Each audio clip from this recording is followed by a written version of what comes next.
Well, hey there, and welcome back for another Secondhand Opinions video. I'm Jason Alderman, the internet's favorite fat mouth, fat ass, bringing you fat stacks of fucked facts.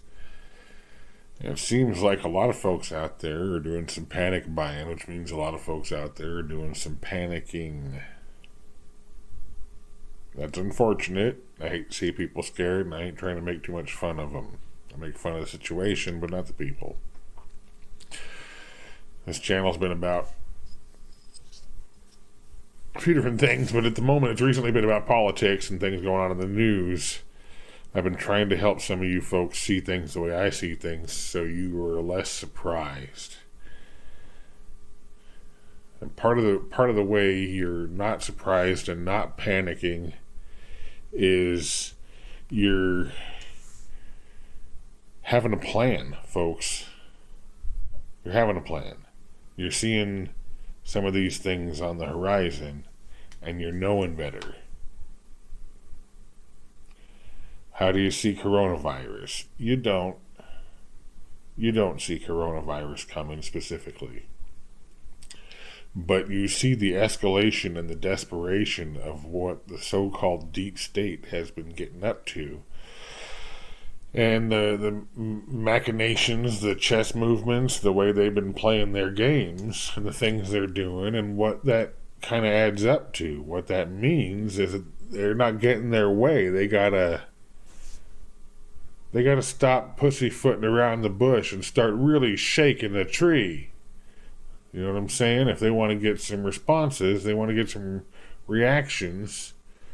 Everything they've tried so far, they've been like, well, we'll throw the idea out there and we'll push the idea real hard, but we're not going to commit to anything because there's nothing really there. So we can say, oh, he's going to cause a war in Iran, but unless a war really happens, you can't really make it happen.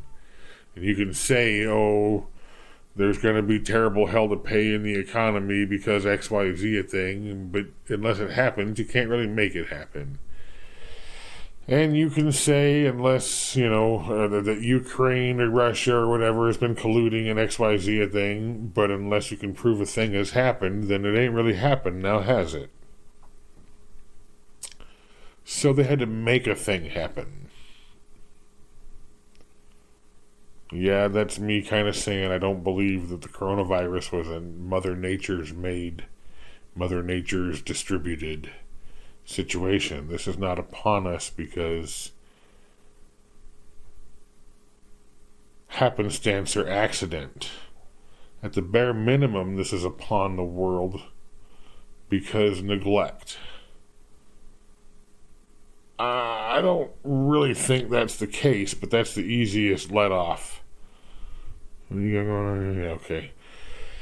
So the easiest like out for not having some conspiracy theory that makes me look crazy is to say that this is an accident born of neglect. Although Tim Pool touches on the idea that this is not the first accident born of neglect, nor is it the second accident born of neglect, and likely previous events in history going back to 100 years are to blame for China's neglect.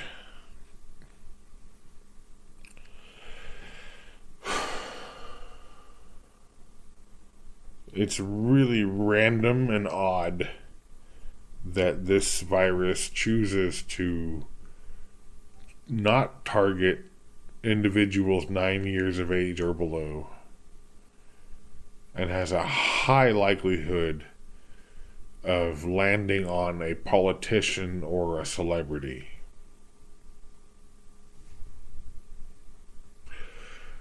Is this a coincidence of the virus, or is this a coincidence of useful politics?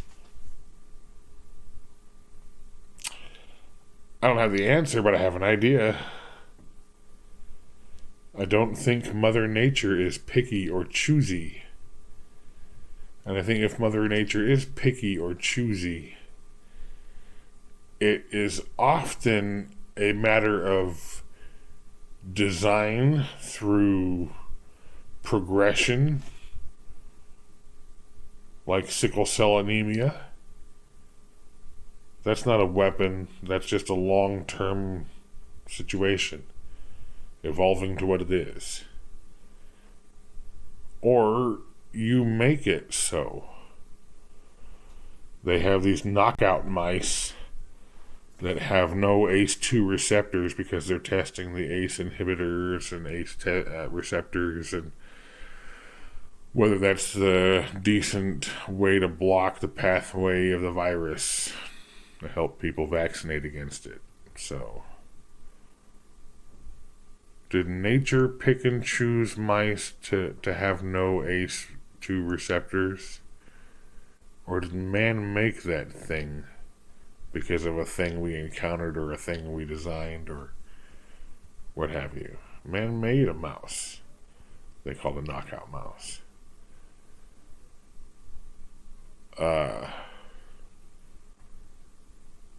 That wasn't nature. Nature doesn't usually do that. Not usually. And when nature does do that, it's because nature has a prolonged exposure to a certain case-sensitive situation. Why would a human evolve to have less toes? Because their environment predilects their situation to be healthier or better balanced or more efficient or effective in their environment if they have no pinky toe. None at all.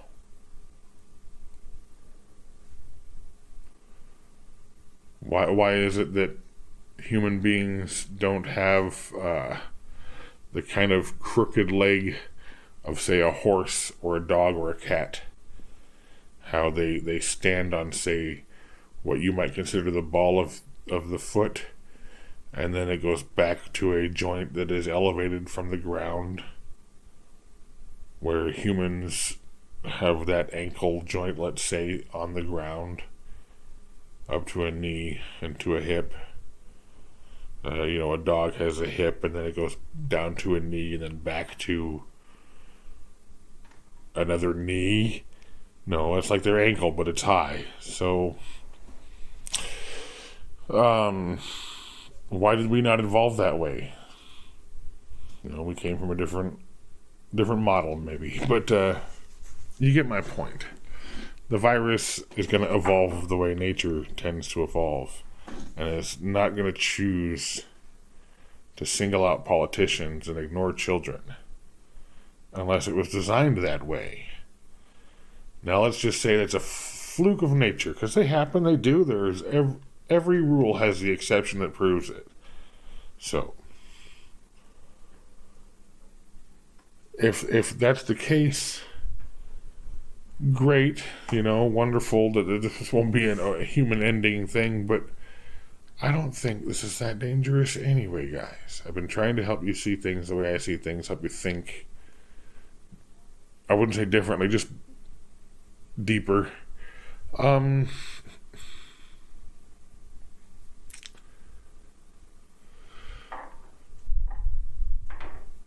Is it a new virus? Yeah, probably is a new virus.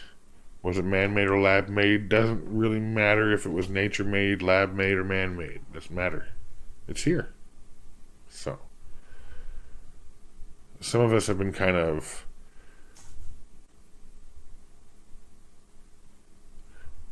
waiting for an event like this most of our lives. We've been seeing it come down the pipe. We've seen V for Vendetta, and we didn't forget the plot. Some of us knew before V for Vendetta that there were some things that were going to be coming down the way, and that already America was onto the idea that it was easier and more dynamically effective to attack your own populace than to attack others, even if you do it through false flag events. If you maintain control while the perception is that you are not in control, what else can you accomplish? And as some people on the internet have been touching on, here in America, you've been seeing an awful lot of aggressive, authoritarian movement contrary to what you might consider your rights. Your, if you will, God-given, inalienable rights have been under constant attack from certain aspects of the U.S. government. Your freedom of speech has been questionably stomped upon. If you don't believe your Second Amendment rights are under attack, directly under attack, then you're just blind and stupid at this point. If you don't see the value of being able to defend yourself from not only a panicky neighbor at this moment in time, but from a tyrannical government agent or a rogue agent who used to be part of the government, you're behind the ball far enough. I mean, you just drowned in their Kool-Aid, I guess. Anyways, back to part of the point of this video, guys and gals. You don't see old Bear here panicking, because old Bear has a plan. He's had a plan for a long time, and he's been seeing this kind of coming on the horizon. And Bear's plan caters to Bear's concerns. How am I going to make sure I got food for my family? How am I going to make sure I provide water for my family? How am I going to make sure I provide security for my family? How am I going to make sure that I can be a benefit to my community when the time comes? Oh yeah. I'm not that selfish guy, and I'm not trying to encourage you guys to be that selfish person either. You're gonna need to help your community if you're in a place to be able to do so. That's just a fact.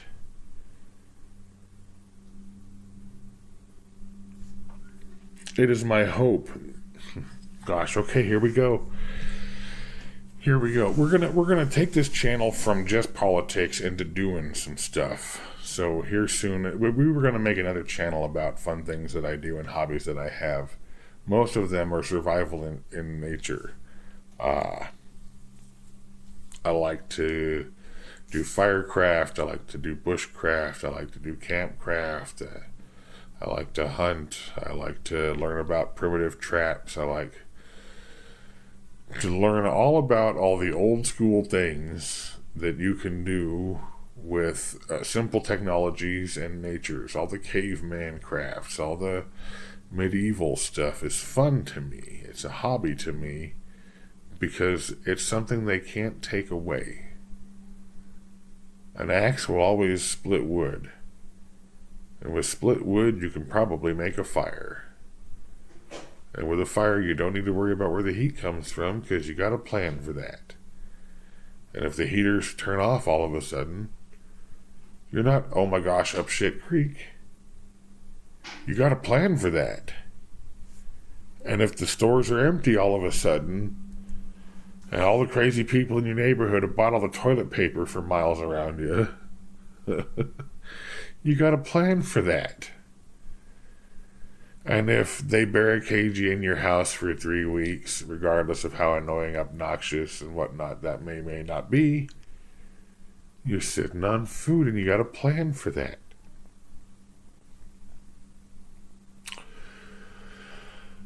You get where I'm going with this. If you have a plan, you're not scared, you're not worried, you're not panic buying at the store.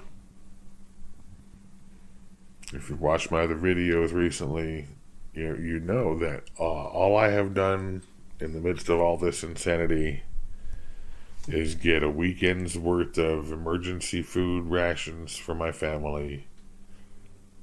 And this last shopping trip we did just a few days ago, we bought a little extra food, but nothing new, nothing different. We got the same kind of crap we usually get. In fact, we basically shopped like the teenage boy was back in the house.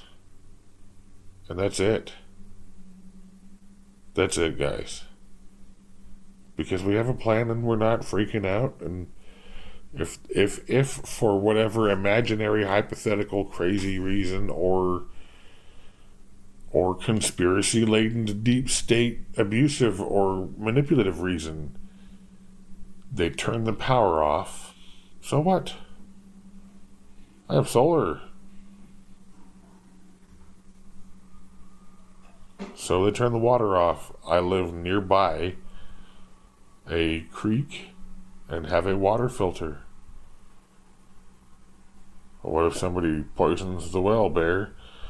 Well, okay, there's a big river in town too, and a nearby reservoir, a few other ponds and lakes and bodies of water. So I've got a plan for that. Worst case scenario, I pack up and leave Eugene. Got a plan for that. If they tell me that I can't leave because, whatever, like they've done in California recently.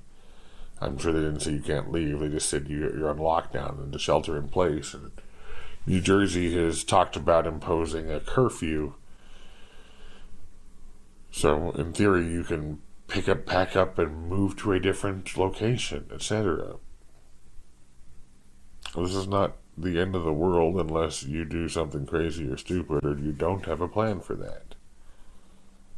And a plan for that they can't take away often relies on skills that are primitive. That's how you can guarantee to provide for yourself when your cell phone doesn't work, or your refrigerator doesn't work, or stove and oven doesn't work, or whatever information you receive from the TV and the radio is bunk. You can look around and see what's happening. Go and figure out a good plan. Rely on skills that you can utilize that they can't take away from you. Tools that you can upkeep and maintain that they can't take away from you. And like I said, you make sure they can't take them away from you. Once they start making moves that are close to confiscating property, you should long be gone. And that's a fact. So, now that I've surely seated myself in the conspiracy nutjob wing of the internets and YouTubes, I figure before too long we'll go out and start showing you some of those skills and how to make sure that you can have a plan for your own self when things go sideways. Alrighty, boys and girls, let's all keep pretending like our opinions matter and leave that shit in the comments below.